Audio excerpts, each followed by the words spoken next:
پہلے زمانے کے لوگ بھی کچھ کم نہیں تھے، انٹینا سیٹ کرتے کرتے فروسن سیٹ کر لیتے تھے۔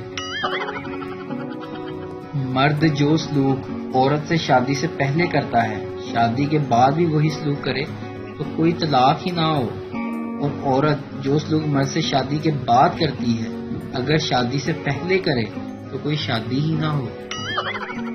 سیاستدان بندروں کی طرح ہوتے ہیں، آپس میں اختلاف ہو جائے تو لڑ لڑ کر باغ تباہ کر دیتے ہیں، اور اگر آپس میں اتفاق ہو جائے تو مل جل کر باغ ہی کھا جاتے ہیں، اور یہی کچھ حال ہمارے پاکستان کا بھی ہے۔ کبھی بھی کھانا تیار ہے کہ پہلی آواز پر مت اٹھنا، یہ آواز آپ کو پانی بھرنے اور پلیٹیں لگانے کے لیے دی جاتی ہے۔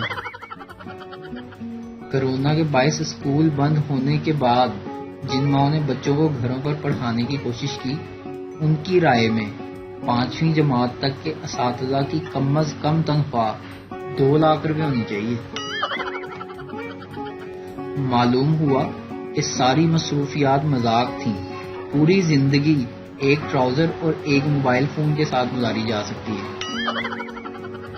فیصل آباد میں شیخ صاحب کی دکان پر ایک آدمی کفن خریدنے گیا اور شیخ صاحب سے کفن دکھانے کو کہا۔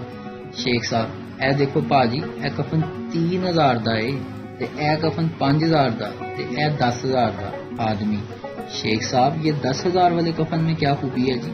شیخ صاحب: پاجی اس تے ساری زندگی بر نہیں آئے گی۔ ایک عورت نے وزیر اعلیٰ صاحب کو فون کیا، بولی: ہیلو وزیر اعلیٰ صاحب، میں تو کہتی ہوں آپ لاک ڈاؤن ابھی کچھ دن اور جاری رکھیں، اسے ختم کرنے کی کسی قسم کی جلدی نہ کریں، ہم نے اپنے شوہروں کو خوب کام پہ لگایا ہوا ہے۔